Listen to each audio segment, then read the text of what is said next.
Amor Pennon dedicates 70th birth anniversary to orphans and less fortunate children, says she remains committed to impacting the future of Liberia until death. And Nigeria, the Super Eagles, became the first team to qualify for the last 16 of the Africa Cup of Nations after defeating Guinea 1-0 in Egypt.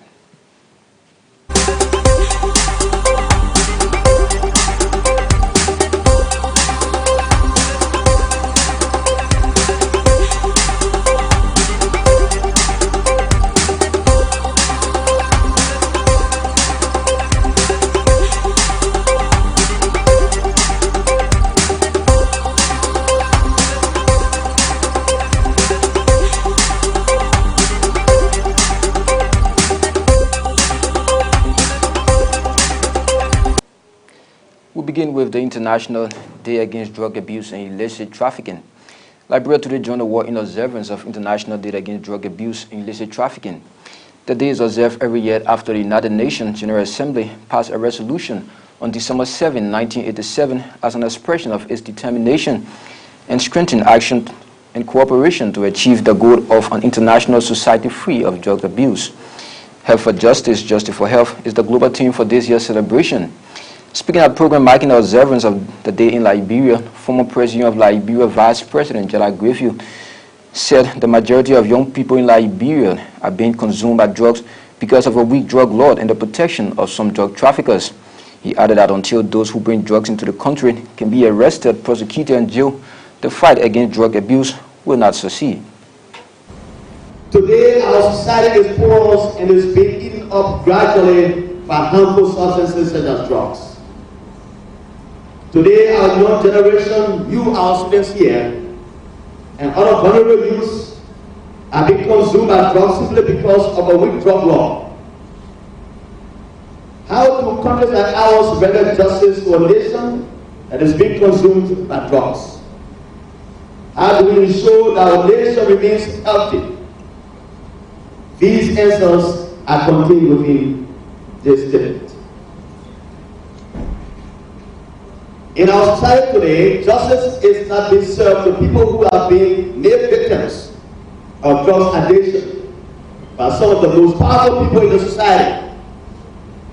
Like brothers and sisters, we equally believe that there are some powerful and untouchable people in our society, in government as well, who are pushing drugs in our country, but they are being protected. Unless the individuals are made to account for the political sins they committed against our young people, the fight against drugs will not succeed.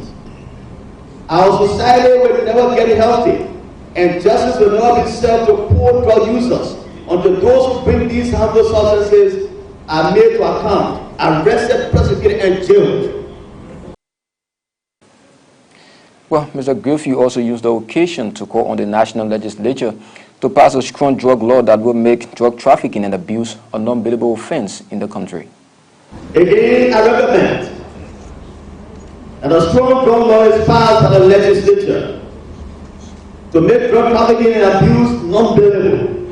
Like the case of rape today, those who commit rape cannot see the day of life until they are prosecuted, either found guilty or not. It will make a strong drug law that will make people to account for their political sins or social sins against our young people. We'll be moving somewhere as a country. I also recommend a vigorous anti-drugs awareness program for every high school in the country to educate students about the effect of drugs. That's it.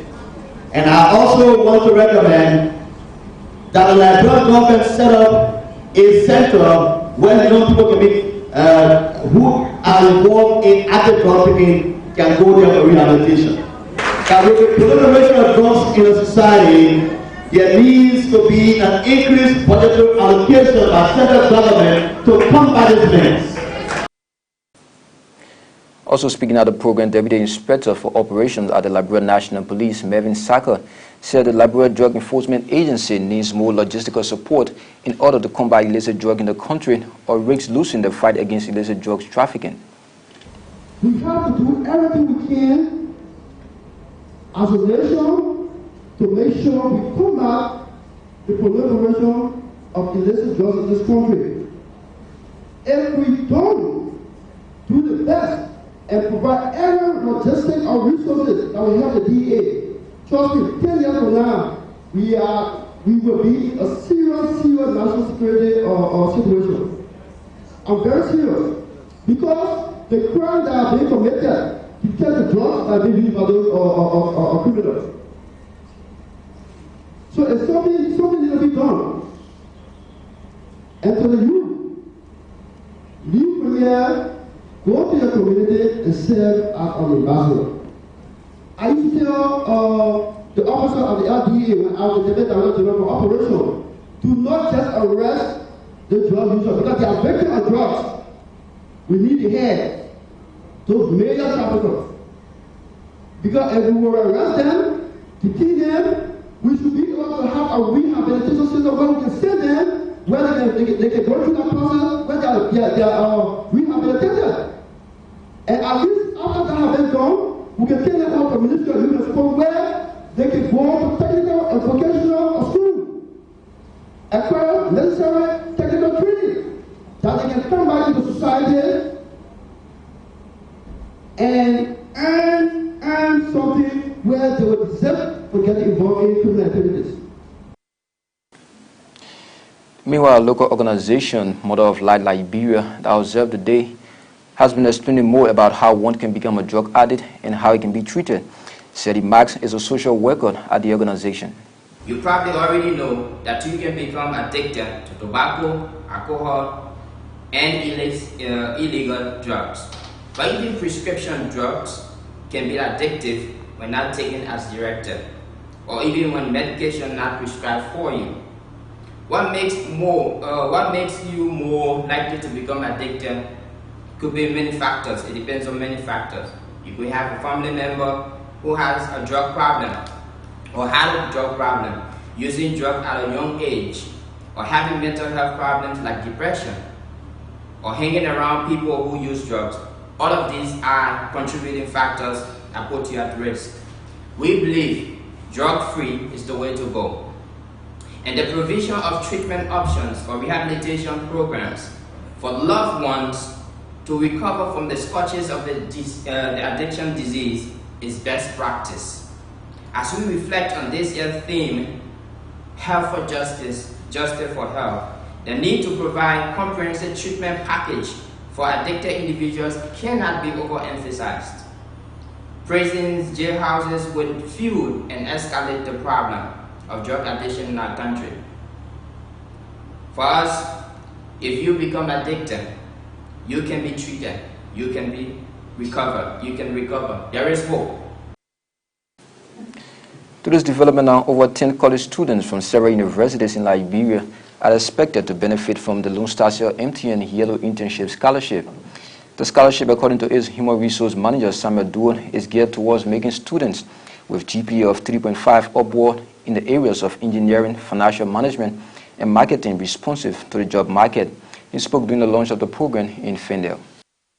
The MTN Yellow Scholarship Program basically is a program that is intended to attract and develop young people, young talents.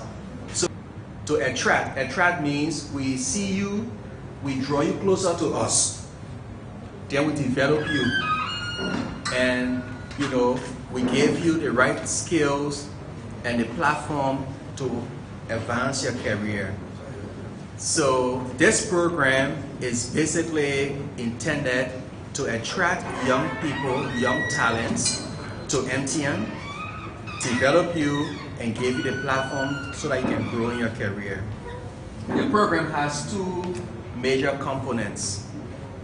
We have the internship component and we have the graduate trainee component. So there are two components of this program: the internship program and the graduate training program under the Yellow Scholars program of MTN Liberia. The internship program runs for 3 months. Because of some challenges, we are starting a little later than our expected time. But the internship program is supposed to run for 3 months, which will be from August to the end of October. President George Weah has stressed the need for an increased cooperation and unity among leaders of the Mana River Union countries, particularly to ensure practical actions are taken on bilateral and multilateral agreements, an executive mansion really said. According to the release, the president made a statement on Sunday, June 23, at his residence during a meeting with Madam Medin Keita, Guinea's Special Envoy and Minister of African Integration and Cooperation. He also underscored the urgency of leaders of the Mana River Union to work earnestly to address the outcome of many socio-economic and cultural barriers confronting the regional organization and the people of the sub-region. President Weah said without unity, peace and cooperation, it will be impossible for the sub-region to achieve the fundamental goals of mutual trade and economic integration for which the Mana River Union was established. Veteran Liberian educator Mother Moy Pennon today celebrated her 70th birth anniversary. The veteran educator is the founder of Liberian Youth Christian Foundation and Orphanage in Painesville. The institution, which has been in existence for the last 29 years, provides care for orphans less fortunate and abandoned children in Monrovia and parts adjacent. Speaking to KMTV News today, the 70-year-old celebrant says she is dedicating her anniversary to the school-going kids acquiring education at her facility. Mother Pennon said her dream of establishing the entity was to provide education opportunities for Liberian children regardless of their socio-economic and religious backgrounds. According to her, the Liberian Youth Christian Foundation will continue to strive for academic excellence and work with stakeholders in educating the future generation. She also used the occasion to call on government and international partners to financially support her institution for sustainability. Well, it's now time I will bring you your sport news on News Today.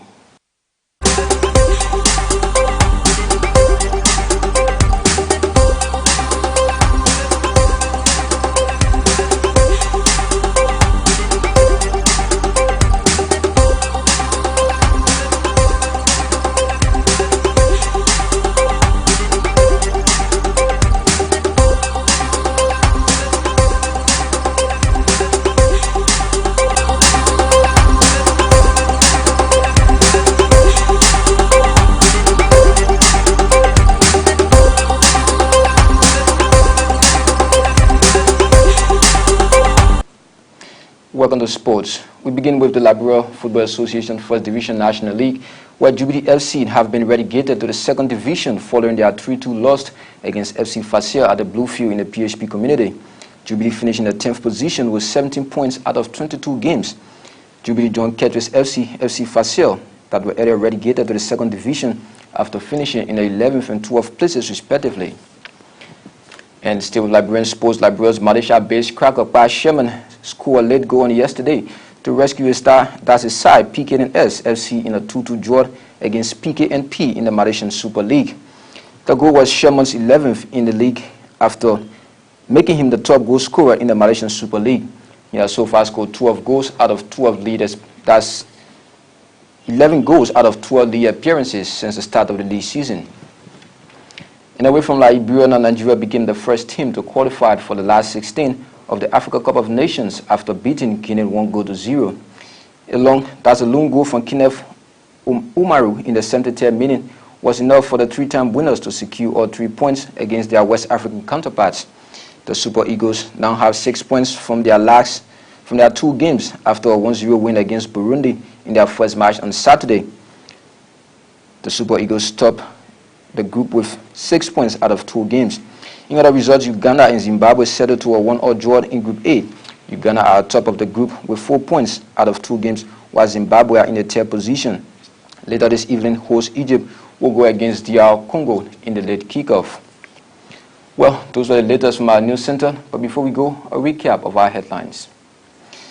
Former PUF Vice President Gerard Greyfield calls on government to make drug trafficking and abuse a non-bailable offense. Veteran Liberian educator Mother Moy Pennon dedicates 70th birth anniversary to orphans and less fortunate children, says she remains committed to imparting the future of Liberia till death.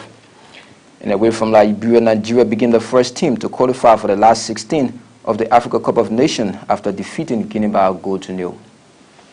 We say many thanks to you for always joining our news broadcast. Thanks also to our entire news team here. On behalf of the entire team, my name is Anthony Kukui. Good night.